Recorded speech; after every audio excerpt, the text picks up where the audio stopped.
And that would be an example of kind of yesteryear's programs of record. But if you look at what DIU is doing, what I see the Air Force and the other services doing with some of their new programs, one, a lot of times they're using OTAs and these new kind of acquisition authorities to go very fast. Secondly, they're trying to avoid winner take all at all costs. So first of all, we're seeing them really separate buying the software from buying the hardware.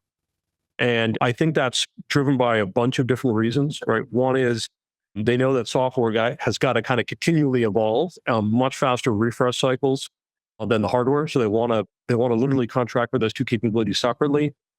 Secondly, there's a huge wariness for vendor lock, right? For these vertically integrated monolithic solutions where you get one company that controls the whole thing. Because then you end up with the F-35 again, where, it's a $2 million change order to Lockheed just to put a new line of code in there. And third, the reality is there's very few companies in the world that do hardware really well and do software really well, right?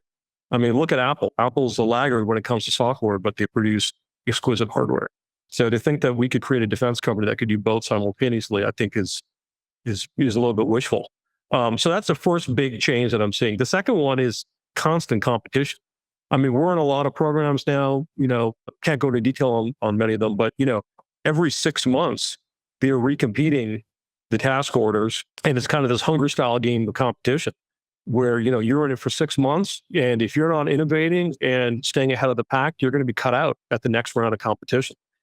So that is really producing the kinds of incentives that we need to really level the playing field and drive people to bring their best and open up the ecosystem to many more competitors. So that's the second big change that I'm seeing in the environment to bring in these new competitors. And that may have been, and we're seeing this everywhere from DIU to the Army to the Air Force, down to the Navy. Even DARPA is, using pitch days and these really kind of innovative approaches to get people on contract really, really quickly.